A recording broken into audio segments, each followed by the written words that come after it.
அப்பா, சொல்லுமா. இந்த ஸ்பைடர் விமன் பொம்மைய நீங்க தான் அபிக்கு வாங்கி கொடுத்தீங்களா?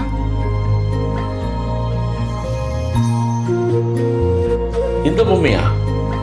நான் உங்களுக்கு வாங்கி தரலையே. நல்லா யோசிச்சு சொல்லுங்கப்பா. நீங்க தான் இதை வாங்கி கொடுத்ததா அபி நேத்து நைட்டு என்கிட்ட சொன்னான். நான் வாங்கி கொடுத்தேன். கொடுமா.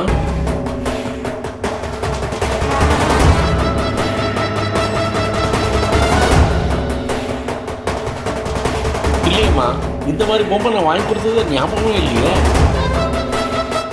சக்தியும் வாங்கி கொடுக்கல, நானும் வாங்கி கொடுக்கல, நீங்களும் வாங்கி கொடுக்கல. அப்ப இந்த பொம்மையை யார் வாங்கி கொடுத்திருப்பாங்கப்பா? சேர வாங்கி கொடுத்துருக்கலாம் இல்லம்மா. இல்ல, சேரனும் வாங்கி கொடுக்கலையா? சேரனும் வாங்கி கொடுக்கலையா? அப்புறம் இந்த பொம்மை எப்படி வந்தது? அபி, என்கிட்டயே நீ போய் சொல்றியா? ஸ்கூல்ல இருந்து வந்ததும் உனக்கு இருக்கு.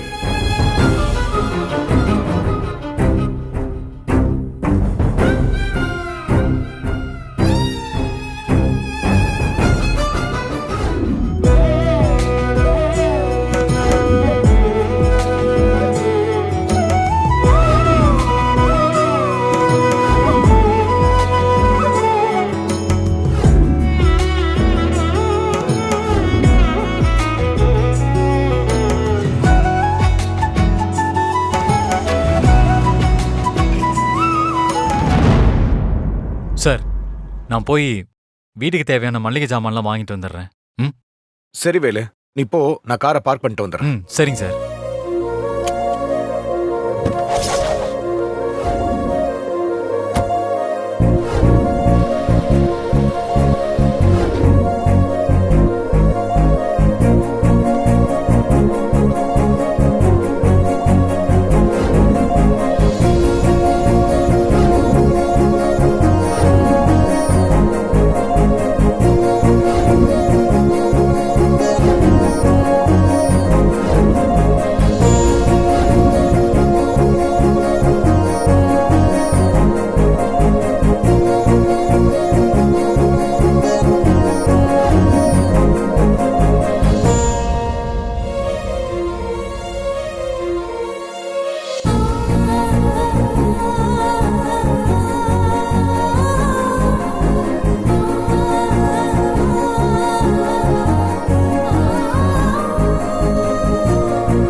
பார்க்கணும்னு நினச்சிக்கிட்டு இருந்தேன்.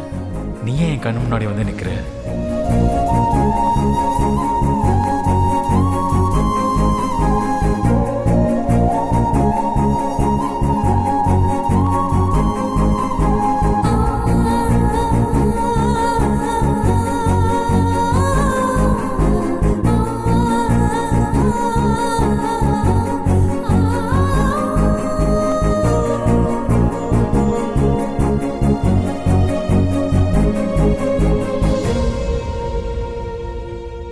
Hello, excuse me. சொல்லுங்க மேடம். கீ பாட்டில் இல்லையா? இல்ல மேடம், ஸ்டாக் இல்ல. சரி.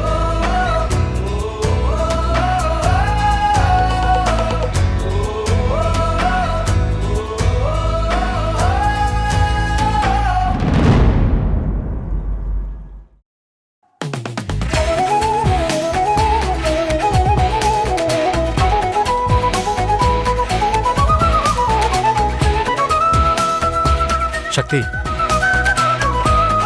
இந்தா இதை வச்சுக்கோ. எனக்கு ஒண்ணு வேணாம், நான் வெளியே வாங்கிக்கிறேன். ஏய், இந்த ஒரு பொருளுக்காக நீ வெளியே போய் அலைவியா? இந்த வச்சுக்கோ. இல்ல, எனக்கு வேண்டாம். சக்தி,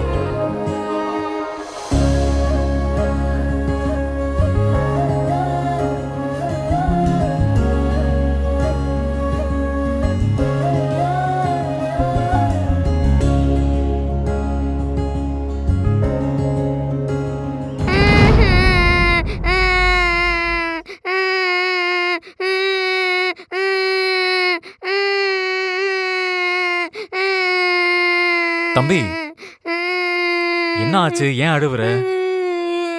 அழக்கூடாது, ஓகே? சரி, சாக்லேட் சாப்பிடுறியா? இந்தா. தேங்க்யூ.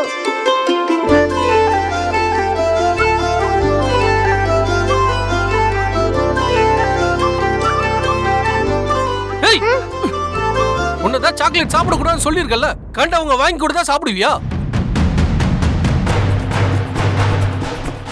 என்னங்க குழந்தைக்கு தானே சாக்லேட் கொடுத்தாரு, ஏங்க இப்படி தட்டி விடுறீங்க? இவனை பத்தி உனக்கு தெரியாது. இவன் ஒரு கொலைகாரன். 7 வருஷம் ஜெயில இருந்துட்டு தண்டனை அனுபவிச்சுட்டு வந்திருக்கான். இவன் நம்ம பிள்ளைக்கு சாக்லேட் வாங்கி தரலாமா?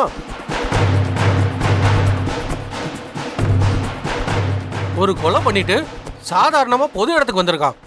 இந்த மாதிரி ஆளுங்கள்லாம் ஜெயில இருந்தாதான் நம்மள மாதிரி ஆளுங்களாம் நிம்மதியா இருக்க முடியும். பாடி பாடா.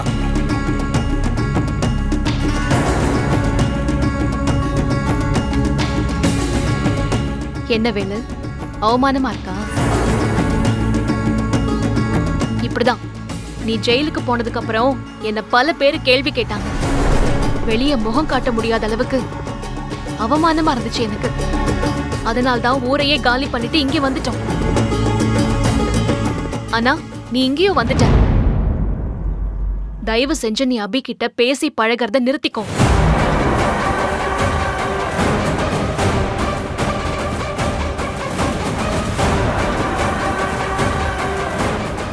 நாளைக்கு யாராச்சும் அவகிட்ட போய் நீ யாருங்கிற விஷயத்த சொல்லிட்டாங்கன்னா அதுக்கப்புறம் அவ ரொம்ப பயந்து போயிடுவா. சக்தி, நான் முழுசா திருந்திட்டேன், என்னை நம்பு. இனிமே அடிதடி கட்ட பஞ்சாயத்துன்னு எந்த பிரச்சனைக்கு நான் போக மாட்டேன். இல்ல, உன்னால எதையும் விட முடியாது. நீ விட்டாலும் அது உன்னை விடாது. ஒரு தடவை கையில கத்தி எடுத்துட்டா கடைசி வரைக்கும் அதை கீழே போட முடியாது. இந்த ஊரை பொறுத்த வரைக்கும் நீ ஒரு கொலைகாரன். சாகர வரைக்கும் அந்த பழிய சுமந்துட்டே தான் இருப்ப. இனிமே நீ யாருக்கு என்ன நல்லது பண்ணாலும் அந்த கொலைகாரங்கிற பேரு மாறவே மாறாது. நீ இத்தனை வருஷமா சம்பாதிச்சது ஒன்னே ஒண்ணுதான், கொலைகாரங்கிற பேரு மட்டும்தான்.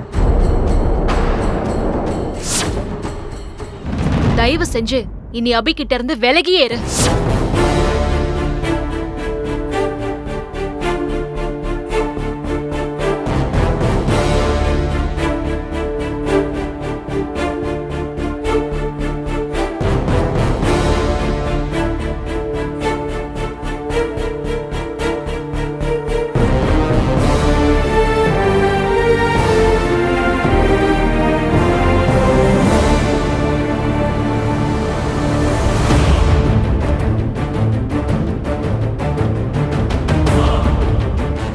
என்னப்பா சக்தி என்ன சொல்லிட்டு போறாங்க? நான் சாகர வரைக்கும் கொலைகாரங்கிற பேரை என்னை விட்டு போகாதுன்னு சொல்லிட்டு போறா சார்.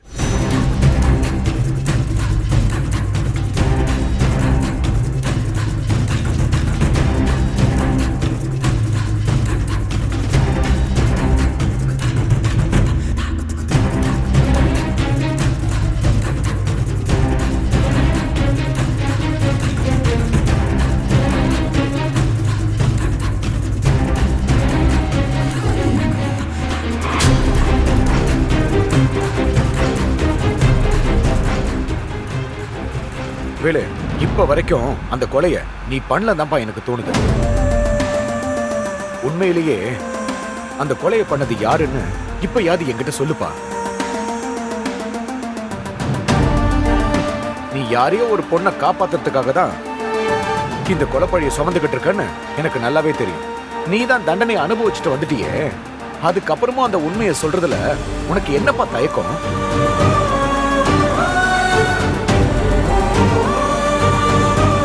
அப்ப நீ உண்மையை சொல்ல மாட்ட. உண்மையை ரொம்ப நாளைக்கு நீ மறைக்க முடியாது. ஒரு நாள் கண்டிப்பா அது வெளியில வந்துடும்.